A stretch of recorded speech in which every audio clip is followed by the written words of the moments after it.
Hello friends, hope you are doing well. आज वाला test discuss करते हैं। एसएससी का जो अपना आज का टेस्ट था वो टेस्ट था SKSSC 1 टेट्रा ए GKN। डिस्कस करते हैं, रोज़ की तरह एक एक क्वेश्चन उठाते हैं और रोज़ की तरह आज भी इस टेस्ट का लिंक डिस्क्रिप्शंस के अंदर है, वहाँ से आप टेस्ट डाउनलोड कर सकते हो अगर किसी ने ये टेस्ट ना किया हो तो। सारे क्वेश्चंस उठाते हैं। फर्स्ट क्वेश्चन में देखो सिनोनिम पूछ रहा है। फर्स्ट क्वेश्चन में सिनोनिम पूछा है कंफ्यूज का।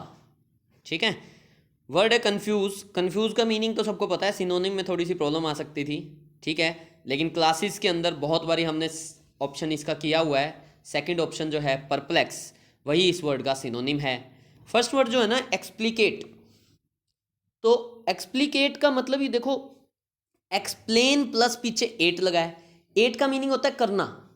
एक्सप्लिकेट जो वर्ड है इसका मतलब होता है to explain something, to explain in detail. ठीक है, मिक्स वर्ड पता ही है सबको। डाइवर्ट जो होता है इसमें रूट आया वर्ट। वर्ट का मतलब होता है टू टर्न। डाइवर्ट का मतलब होता है किसी को टॉपिक से भटका देना, to take someone's attention away, उसको बोलते हैं, क्या बोलते हैं उसको? डाइवर्ट। अगला देखो, कह रहा है entrance for the post of associate professors will begin from Tuesday. Entrance for the post of associate professors. अच्छा देखो, सेंटेंस वैसे देखने पे ठीक लग रहा है, लेकिन पोस्ट तो ठीक है। अब पोस्ट किस चीज की होती हैं? एसोसिएट प्रोफेसर्स की या एसोसिएट प्रोफेसर की? पोस्ट होती है एसोसिएट प्रोफेसर की। ठीक है, तो प्रोफेसर्स वर्ड नहीं आएगा, यहां पे आएगा प्रोफेसर। अगला देखते हैं। तो बी पार्ट में एरर था। अगला देख रहे हैं, it was dash hot that summer. It was dash hot that summer. It was unbelievably hot. It was unacceptably hot. It was supremely hot, या इट वॉज अमेजिंगली हॉट। देखो जो fourth option है amazing, amazing तो ना surprising की sense में होता है, लेकिन ये जनरली पॉजिटिव सेंस में यूज करते हैं। जैसे किसी की परफॉर्मेंस बहुत अच्छी गई हो स्टेज शो, हम जनरली बोलते हैं इट वॉज अमेजिंग। ठीक है, तो अमेजिंग जनरली यूज होता है पॉजिटिव सेंस में। फिर अगला है सुप्रीमली। सुप्रीमली जो वर्ड है इसका डायरेक्ट मीनिंग होता है एक्सट्रीमली। ठीक है, अब सुप्रीम वर्ड जो है ये भी जनरली पॉजिटिव सेंस में यूज होता है। हॉट जो वर्ड है ये तो एक नेगेटिव वर्ड है ना, गर्मी थी समर के अंदर, एक नेगेटिव वर्ड है। Second option unacceptably. अनएक्सेप्टेबल का मतलब होता है जिसको आप एक्सेप्ट नहीं करोगे। यार सूरज ने गर्मी दे दी, सन ने गर्मी कर दी, तो हमारे क्या बस की है कि हम एक्सेप्ट ना करें? हम एक्सेप्ट करने ना करने वाले होते कौन है? हमारे बस की कुछ नहीं है। वो सन ने अगर गर्मी दी तो हमें तो एक्सेप्ट करनी पड़ेगी। ठीक है ना, तो ये ऑप्शन भी नहीं हो सकता। एक ही ऑप्शन बचता है अनबिलीवेबली। अनबिलीवेबली का मतलब हो जाता है डिफिकल्ट टू बिलीव, मतलब इतना हॉट था कि तुम बिलीव नहीं कर सकते। ठीक है, तो that is the right answer, first option. A person, next question में करना क्या है, सेम मीनिंग, मतलब वही वन वर्ड सब्स्टिट्यूशन है। A person who can endure pain और हार्डशिप। एंड्योर का मतलब होता है सहन करना। A person who can endure pain और हार्डशिप, हार्डशिप भी हो जाती है पेन की सेंस में, विदाउट शोइंग देयर फीलिंग्स और कंप्लेनिंग, मतलब ऐसा पर्सन जिसको पेन हो रहा हो लेकिन वो अपनी फीलिंग्स को शो ना करे, ऐसे पर्सन के लिए जो वर्ड होता है that is stoic. Third option जो है वो इस क्वेश्चन का आंसर है। एजिटेट जो वर्ड होता है इसका तो मतलब होता है किसी को एंग्री करना, टू मेक समबडी वरिड। ठीक है, to make somebody angry. Next जो वर्ड है फ्लस्टर, फ्लस्टर का मतलब भी होता है कहीं ना कहीं कंफ्यूज्ड एंड अपसेट। जो फोर्थ ऑप्शन है अपसेट फ्लस्टर का सिनोनिम है। तो ये तो कह रहा है कि जो अपसेट होता ही नहीं, इनडिफरेंट। थर्ड ऑप्शन स्टोइक, यही इस क्वेश्चन का आंसर है। नेक्स्ट वर्ड है, नेक्स्ट ईडियम है होल 9 यार्ड्स। देखो दो ईडियम यूज होते हैं, एक यूज होता है होल 9 यार्ड्स, एक होता है फुल 9 यार्ड्स। ठीक है, होल 9 यार्ड्स हो चाहे फुल 9 यार्ड्स हो। जैसे he told me full 9 yards what happened that night. ठीक है, तो जो भी हुआ ना उसने सब बता दिया। फुल 9 यार्ड्स या होल 9 यार्ड्स, पूरे का मतलब होता है कंप्लीट। ठीक है, कंप्लीट की सेंस में जो फोर्थ ऑप्शन है एवरीथिंग पॉसिबल, वो इस क्वेश्चन का राइट आंसर है। अगला क्वेश्चन देखो, Janice was dash when her husband abruptly announced that their marriage was over. Janice was dash, Janice dash हो गई जब उसके हस्बैंड ने एब्रप्टली एकदम से कह दिया कि अपनी मैरिज जो है ना वो अब ओवर है। ठीक है भाई, ऑप्शन देखते हैं। फर्स्ट ऑप्शन है रेवेज। रेवेज का मतलब होता है डिस्ट्रॉय करना, डैमेज करना। स्पॉइल्ड, स्पॉइल्ड भी हो जाता है, damaged, to destroy. Wasted, wasted तो चलो वेस्ट वाली सेंस आ जाती है। और जो फोर्थ ऑप्शन है डिवस्टेटेड, ये भी वही होता है, डैमेज्ड, स्पॉइल्ड। तीनों सिनोनिम है, रेवेज्ड भी, स्पॉइल्ड भी, डिवस्टेटेड भी। लेकिन अब कहानी ये आती है कि कौन सा स्पॉइल्ड, कौन सा डैमेज, कैसा डैमेज है। देखो जो डिवस्टेटेड वर्ड है ना, फोर्थ ऑप्शन, इसकी सेंस यूज होती है to be upset, to be shocked. तो जेनिस क्या होगी, रेवेज होगी। रेवेज का मतलब होता है सीवियरली डैमेज करना, डिस्ट्रॉय करना। जनरली बिल्डिंग्स वगैरह के लिए यूज होता है। डिवास्टेटेड भी यूज होता है बिल्डिंग्स के लिए, लेकिन ये उस सेंस में नहीं यूज होता। बंदा बंदा डिवास्टेट की सेंस में हो जाता है। स्पॉइल्ड जो वर्ड है, बंदों की सेंस में स्पॉइल्ड भी यूज होता है, लेकिन स्पॉइल्ड होता है जब किसी का ना करेक्टर खराब हो। जैसे कोई बच्चा बिगड़ जाए तो बच्चा बिगड़ा हुआ है, we can say he is spoiled. ठीक है, स्पॉइल्ड उस सेंस में यूज होता है। लेकिन यहाँ पे है कि जेनिस जो थी ना वो बिल्कुल टूट गई, और वो जो ऑप्शन बनेगा वो बनेगा फोर्थ, डिवास्टेटेड। नेक्स्ट देखो, एसएससी ऐसे क्वेश्चंस बहुत देता है जिनमें जनरली ना वर्ड का यूसेस का क्वेश्चन हो, कि सिनोनिम्स हैं लेकिन कौन सा वर्ड किस कॉन्टेक्स्ट में यूज होता है। ऐसे क्वेश्चन एसएससी को बहुत पसंद है। अगला क्वेश्चन देखो, राइट स्पेलिंग बतानी है। फर्स्ट वर्ड जो है मंगूज होता है, डबल होती है इसकी स्पेलिंग। नेक्स्ट वर्ड जो है सेलावेज्ड नहीं होता, सेल्वेज्ड होता है। सेल्वेज का मतलब होता है किसी को ना बचाना, to save something which is in danger, उसको बोलते हैं सेल्वेज। फिर बिलीव्स की स्पेलिंग में BLIEV होना चाहिए, ई गायब है इसमें से। फोर्थ ऑप्शन जो है ऑल्दो, बिल्कुल सही स्पेलिंग थी, यही ऑप्शन है, हमारा आंसर भी यही है। अगला देखो, to bring to light, idiom है, मीनिंग बताना है हमें। To bring to light Hindi में मीनिंग में निकालो तो निकलता है प्रकाश में लाना। एक्चुअल में इसका मीनिंग होता है प्रकाश डालना, किसी चीज़ को सामने लाना। टू रिवील, टू रिवील, जो सेकंड ऑप्शन है वही इस क्वेश्चन का आंसर है। अगला पैसेज है, हालांकि पैसेज सॉरी क्लोज टेस्ट है। हालांकि जो क्लोज टेस्ट था ना, थोड़ा सा मैं आज कहूँगा कि डिफ़िकल्ट था। डिफ़िकल्ट थोड़ा सा इसलिए भी था क्योंकि कुछ क्वेश्चंस तो ना विदाउट सेंस थे। हालांकि एक दो क्वेश्चंस लॉजिकल भी थे, अदरवाइज बाकी क्वेश्चंस जो थे वो ना विदाउट सेंस थे। ठीक है, देख लेते हैं। कह रहा dash some respects this is unsurprising, dash some respects it is unsurprising. अगर आप एक एविड रीडर हो, एक रेगुलर रीडर हो, तो इस क्वेश्चन का आंसर आप बिना ऑप्शंस दिए कर सकते हो। इन सम रिस्पेक्ट्स यूज होता है एक phrase, in some respects use होता है जिसका मतलब होता है with regard to some details. कह रहा है in some details this is unsurprising, कोई चीज़ होगी जो भी वो अनसरप्राइजिंग है। क्वेश्चन को, ऑप्शंस को देखने की जरूरत नहीं थी, आंसर हमारे पास होना चाहिए अगर हम रेगुलर रीडिंग करते हैं तो। Many of these laws do not have an dash political flavour, many of these laws do not have an dash political flavour. कह रहा है बहुत सारे इन कानूनों में से ऐसे हैं जिनका कोई डैश पॉलिटिकल फ्लेवर नहीं है, पता नहीं कैसा। ठीक है, the rule against admitting dash evidence for instance is a result of simple good sense and a keen awareness of human dash, independent of the relationships between the ruler and the ruled, the same dash for the laws of property and the contract. देखो कहीं ना कानूनों की बात चल रही है, इतना समझ में आया और कुछ समझ में नहीं आया। पहले तो फर्स्ट ऑप्शन तो हमने आंसर दे दिया था, इन थर्ड ऑप्शन जो है वही आंसर है। अब अगला ऑप्शन देखते हैं। कह रहा है many of these laws do not have an dash political flavour. An word use किया, एन कौन सा पॉलिटिकल फ्लेवर। फर्स्ट वर्ड है ओवर्टली पॉलिटिकल, ओवर्टली का मतलब होता है क्लियर। ठीक है, पब्लिकली किसी चीज को जिसको शो किया गया हो, ओपन।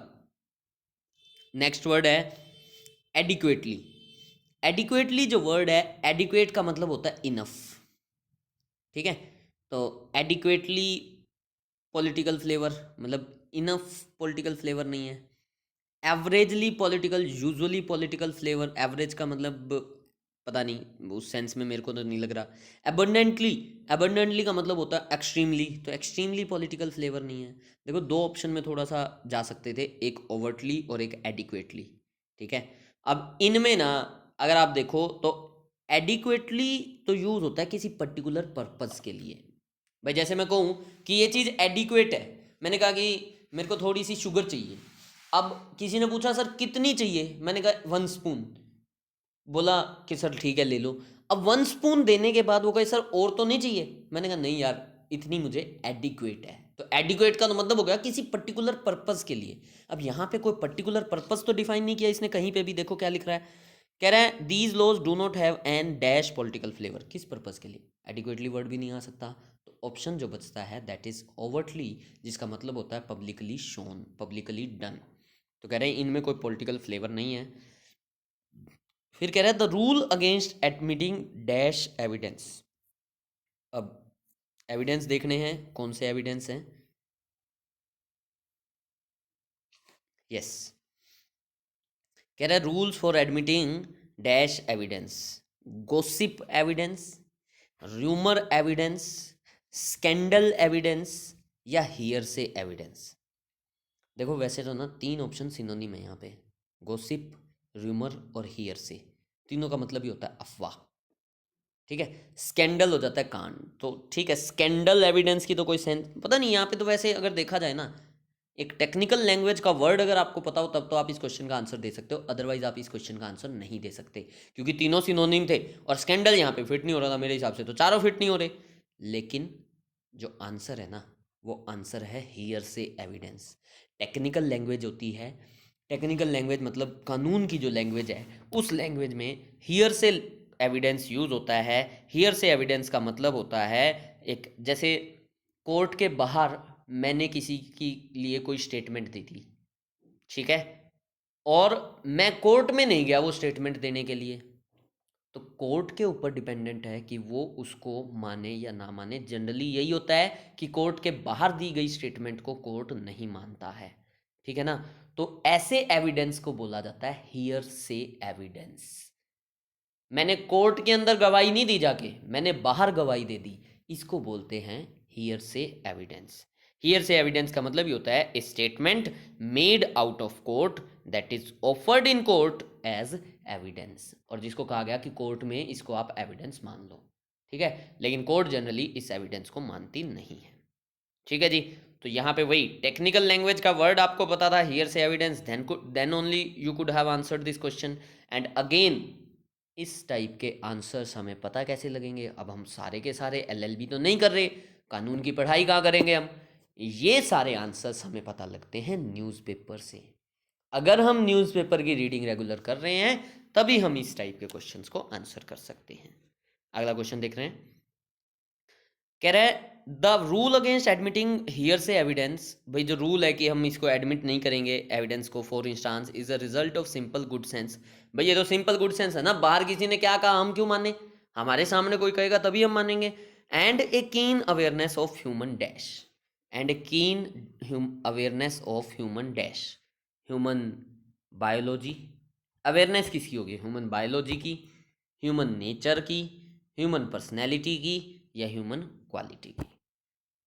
क्या कह रहा है, and a keen awareness of, भाई गुड सेंस है और कीन अवेयरनेस है ऑफ ह्यूमन। सेंस किसकी होती है, बायोलॉजी की सेंस होती है, पर्सनैलिटी की होती है क्या सेंस, सेंस। और वैसे भी कह रहा है कीन अवेयरनेस ऑफ ह्यूमन नेचर, भाई ये हमारा नेचर है कि भाई जो चीज़ हमारे सामने होगी हम उसको मानते हैं, ऐसे ही नहीं हम किसी भी बात को मान लेते हैं। फिर आगे क्या लिख रहा है, कह रहा है independent of the relationship between the ruler and the ruled. और इसमें कोई भरोसा, कोई वो नहीं है कि रूलर कौन है, कि रूल बनाने वाला कौन है और किसके ऊपर रूल लगाया जा रहा है, इससे फर्क नहीं पड़ता, ठीक है। तो हमारे सामने जो चीज़ होगी हम तो उसी को मानेंगे। The same dash for the laws of property and contract, the same comes for the laws of property and contract, same goes, same pushes या सेम पुल्स। तो देखो सेम गोज यूज होता है, सेम गोज का meaning होता है कि ऐसा ही उसके साथ भी होता है, ठीक है। The same goes with the laws of property and contract. तो प्रॉपर्टी और कॉन्ट्रैक्ट के लॉ में भी ऐसा ही होता है, ठीक है। थोड़ा सा मैं मान के चलूंगा, लेकिन जो एविड रीडर होगा, जो अच्छा रीडर होगा, उसके लिए इसमें भी कोई दिक्कत नहीं है। नेक्स्ट वर्ड है एक्स्ट्रापोलेट। एक्स्ट्रापोलेट का हमें क्या बताना है? सिनोनिम। देखो, एक्स्ट्रापोलेट का मतलब होता है किसी चीज़ को एस्टिमेट लगाना, कंक्लूड करना कहीं से, ठीक है। फर्स्ट ऑप्शन जो है डिड्यूस, इसका मतलब भी होता है किसी चीज़ को कहीं से निकालना, कंक्लूड करना, एस्टिमेट करना, ठीक है। सेकंड ऑप्शन है रिजेक्शन, ये हो नहीं सकता। स्क्रूपल जो वर्ड है, इसका मतलब होता है हेजिटेशन, एक ऐसी feeling that prevents you from doing something, hesitation, ठीक है। और वैसिलेट जो वर्ड है, इसका मतलब होता है कि मतलब थोड़ा सा असमंजस्य में होना, to be uncertain about something, ठीक है, वही होता है वैसिलेट। अगला क्वेश्चन है, हमें ब्रैकेटेड पार्ट को इम्प्रूव करना है। कह रहे the other shirt will cost you more. The other shirt, दूसरी shirt, will cost you more, उसकी कॉस्ट जो है ना तुम्हें ज़्यादा पड़ेगी। देखो तो ठीक लग रहा है, बाकी ऑप्शंस देखते हैं। वुड कोस्ट भी हो सकता है। विल बी कोस्टिंग, ये थोड़ा सा अजीब लग रहा है। कुड बी कोस्टिंग ना, वुड कोस्ट भी सही लग रहा है, लेकिन जब ऊपर ही सही है तो हम नो इम्प्रूवमेंट पे जाएंगे। फोर्थ आंसर है हैविंग फिनिश द वोलुमिनस नोवेल। जो इतनी भारी भरकम वोलुमिनस हो जाता है, भारी भरकम नोवेल थी, बड़ी सी नोवेल थी, उसको ख़त्म करने के बाद it was being put away by him, इसको उसके द्वारा रख दिया गया। नोवेल ख़त्म करने के बाद इसको उसके द्वारा रख दिया गया, या नोवेल ख़त्म करने के बाद उसने इसको रख दिया। नोवेल ख़त्म किसने की? उसने। ये सब्जेक्ट मिसमैच का क्वेश्चन होता है। जब हैविंग फिनिश द वॉल्यूमिनस, जब भी आपको ना V1 प्लस ING से सेंटेंस स्टार्ट दिखाई दे जाए, हैविंग से, बीइंग से, और उसके बाद ऐसा कॉमा दिखाई दे जाए, तो उसमें क्या होना चाहिए? जो आगे वाले सेंटेंस का सब्जेक्ट है ना, वही फर्स्ट सेंटेंस का सब्जेक्ट होना चाहिए, ठीक है। अब यहाँ पे देखो इट लिख रहा है, क्या लिख रहा है? इट। इट जो है, क्या नोवेल का सब्जेक्ट है, लेकिन क्या फिनिश करने वाला भी इट है? नहीं। तो यहां पे जो है ना, हमें चाहिए ही। पहले हमें क्या चाहिए? ही, ठीक है। Having finish the voluminous novel, finish किसने की? ही ने। तो इट वाला ऑप्शन फर्स्ट ऑप्शन भी नहीं आ सकता। He has had put it away, या he put it away. He has had put it away, वो रख चुका है, या he put it away. Put अब जो है ना सेकंड फॉर्म है यहाँ पे, क्योंकि अगर फर्स्ट फॉर्म होती तो ऐसे ही येस होता। तो सिंपल लगाओगे, ही पुट इट अवे, उसने साइड पे रख दी, ठीक है। अगला क्वेश्चन, एरर निकालना है। The government offered him a clerical job but he turned it over. एक बार पढ़ने में थोड़ा सा ठीक सा लग रहा है, the government offered him a clerical job, government ने क्लैरिकल जॉब दी, but he turned it over. लेकिन यहाँ पे ना प्रॉब्लम है फ्रेजल वर्ब की। टर्न ओवर का तो मतलब होता है, टर्न ओवर एक तो इकट्ठा यूज होता है, बिजनेस का टर्न ओवर होता है। टर्न ओवर एक हो जाता है चेंज करना, शिफ्ट करना, ठीक है। टर्न ओवर जैसे आप पेज पलटते हो तो भी टर्न ओवर होता है, ठीक है। टर्न ओवर इंजन की सेंस में भी यूज होता है, अगर इंजन स्टार्ट हो ना तो वो भी टर्न ओवर होता है, ठीक है। तो टर्न ओवर की यहाँ पे रिजेक्शन की सेंस नहीं आई, हमें तो क्या चाहिए? उसने मना कर दिया, ठीक है। तो उसके लिए जो फ्रेज यूज होती है, फ्रेजल वर्ब यूज होती है, वो होती है टर्न इट डाउन। तो उसने क्या कर दी? टर्न डाउन कर दी रिक्वेस्ट, ठीक है। तो आंसर हमारा बनेगा सी के अंदर एरर है, होना चाहिए टर्न डाउन। अगला देखो, वन वर्ड सब्स्टिट्यूशन का क्वेश्चन है। A large body of people playing various musical instruments. कह रहा है कि एक लार्ज बॉडी ऑफ पीपल, जो ऐसे लोग जो एक साथ म्यूजिकल इंस्ट्रूमेंट्स बजा रहे हों। पहला ऑप्शन है मेलोडी। मेलोडी जो होती है, ये तो सॉन्ग के लिए यूज होता है। A a tune, a large piece of music, उसको बोलते हैं मेलोडी, सॉफ्ट म्यूजिक जो होता है। फिर है हारमोनी।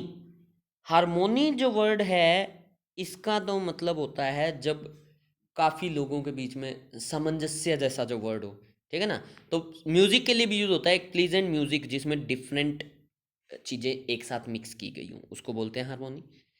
इलोक्यूशन जो वर्ड है, इसका मतलब होता है, लोक वर्ड है, इसका मतलब होता है टू स्पीक। शन होता है क्लियरली, ई माने out, to speak out clearly. Elocution होता है पब्लिक स्पीकिंग की जो स्किल होती है उसको बोलते हैं elocution. Then we have orchestra. Orchestra में क्या होता है, काफ़ी सारे म्यूजिशियंस होते हैं, बैंड होता है, ग्रुप ऑफ म्यूजिशियंस होता है जो सारे अलग अलग इंस्ट्रूमेंट्स बजाते हैं। Orchestra is the right answer. अगला है टू एक्सपंज। देखो टू एक्सपंज जो वर्ड है ना, इसका हमें बताना है एंटोनिम। एक्सपंज का मतलब होता है टू रिमूव समथिंग। जैसे स्पंज होता है ना, स्पंज, स्पंज क्या करती है, चीज़ों को ना अपने अंदर एब्जॉर्ब कर लेती है। स्पंज सब जानते होगे, देखा होगा। स्पंज रसगुल्ला आता है, उसके अंदर भी ना बहुत ज़्यादा लाइक जो आ, उसका जो लिक्विड होता है उसके अंदर बहुत ज़्यादा एब्जॉर्ब्ड होता है। ठीक है ना, शुगर वाला जो लिक्विड होता है वो बहुत ज़्यादा एब्जॉर्ब्ड होता है। ठीक है, तो स्पंज का मतलब ये होता है to to to absorb something या टू रिमूव समथिंग। भाई जिस चीज़ को रिमूव कर लिया, एब्जॉर्ब कर लिया, तो उसको रिमूव भी कर दिया उसने। ठीक है, तो इसका हमें एंटोनिम बताना है। देखो जो फर्स्ट वर्ड है टू गट, गट से वर्ड बनता है गटर, गट से ही तो वर्ड बनता है गटर। अब गटर क्या होता है, सीवर। सीवर क्या करता है, चीज़ों को एब्जॉर्ब करता है, वो भी तो रिमूव करता है चीज़ों को, गंद को रिमूव करता है। तो गट भी होता है टू रिमूव समथिंग। ठीक है, फिर है second option to omit. Omit का मतलब भी होता है टू रिमूव समथिंग। ठीक है, डिलीट कर देना किसी चीज़ को, किसी चीज़ को इंक्लूड करने में इंक्लूड ना कर पाना, भूल जाना, उसको बोलते हैं ओमिट। फिर है जैप। जैप का मतलब होता है to kill somebody, to get rid of something, वही रिमूव करना। तीनों सिनोनिम थे। फोर्थ ऑप्शन जो है इंसर्ट, इसका मतलब होता है ऐड करना। ठीक है ना, आप अगर स्लाइड्स वगैरह बनाते हो पीपीटी में या वर्ड पे, एक्सेल में कहीं काम करते हो, तो रोज़ कॉलम्स इंसर्ट करते हैं। ठीक है ना, पिक्चर आप इंसर्ट करते हो टेक्स्ट के अंदर, तो insert option is the right answer. Error बताना है। One who perpetually hesitates which of the two things he will do. Perpetually होता है एवरी टाइम, हमेशा। कह रहा है जो हमेशा ही हेजिटेट करता रहता है, विच of the two things he will do first, दोनों में से वो कौन सी चीज़ करेगा। विल अल्टीमेटली डू नीदर, वो दोनों में से कोई भी नहीं। सही बात है, जो हमेशा हेजिटेट ही करता रहता है, हिचकता रहता है काम को करने में, दो काम दिए जाएं तो कौन सा काम करेगा, पहले ये करूं या वो करूं, ये करूं या वो करूं, असल में ना लास्ट में यही होगा कि वो कोई भी नहीं करेगा। ठीक है ना, तो इस क्वेश्चन का जो राइट आंसर बनेगा वो बनेगा no error, sentence is correct. ठीक है जी, अगला क्वेश्चन देखते हैं। अगले क्वेश्चन में हमें एंटोनिम बताना है। वर्ड है फुलमिनेशन। वर्ड क्या है, फुलमिनेशन। फुलमिनेशन जो वर्ड होता है, इसका मतलब होता है टू क्रिटिसाइज समबडी, किसी को बहुत ज़्यादा क्रिटिसाइज करना, और हमें बताना है इसका antonym. First word obloquy, synonym है। ओब्लोक्वी का मतलब भी होता है to criticise. Next word denunciation, synonym है, इसका मतलब भी होता है to criticise. Next word compliment, ये होता है किसी की प्रेज करना, एडमायर करना। और डायाट्रेब, ये भी होता है किसी को क्रिटिसाइज करना। बाकी तीनों सिनोनिम थे, थर्ड ऑप्शन जो है वही इसका एंटोनिम था। अगले क्वेश्चन में हमें बिविल्डर का हमें सिनोनिम बताना है। देखो जो फर्स्ट क्वेश्चन था ना, कंफ्यूज का सिनोनिम बताना था, परप्लेक्स हमने आंसर किया था उसका, बिविल्डर भी उन्हीं का सिनोनिम है। बिविल्डर का मतलब भी होता है टू कंफ्यूज समबडी, और उसमें भी एक्सप्लिकेट ऑप्शन था। एक्सप्लिकेट का मतलब होता है टू एक्सप्लेन। दूसरा ऑप्शन है टू इल्यूसिडेट, इल्यूसिडेट का मतलब ये होता है to make something clear, to explain something. Third जो ऑप्शन है टू बेफल, इसका मतलब होता है टू कंफ्यूज। और fourth option to orient, orient का मतलब होता है किसी चीज़ को सही तरीके से लगाना, ओरिएंटेशन होती है, टू अलाइन समथिंग। ठीक है, तो आंसर जो बनेगा, सिनोनिम जो बनेगा, वो बनेगा थर्ड ऑप्शन बिविल्डर का, टू बेफल। अगला क्वेश्चन हमें चेंज करना है। Will you land me few rupees for the taxi fare. Will you land me, land का मतलब होता है उधार देना। अब आप उधार मांग रहे हो तो सही है, विल यू लैंड मी लगाओगे। ठीक है ना, विल यू लैंड मी, क्या तुम मुझे उधार दोगे फ्यू रुपीज़। देखो फ्यू का मतलब होता है ना के बराबर। अब टैक्सी का फेयर चाहिए तो ना के बराबर चाहिए क्या, थोड़ा बहुत तो चाहिए होगा ना, तो फ्यू नहीं आना चाहिए यहाँ पे, कुछ और चाहिए। ठीक है, will you land me any rupees, any rupees मतलब कुछ भी दे दो, एक दे दो, दो दे दो, अरे भाई जितने चाहिए उतने मांगेंगे ना। फर्स्ट ऑप्शन भी गलत आंसर।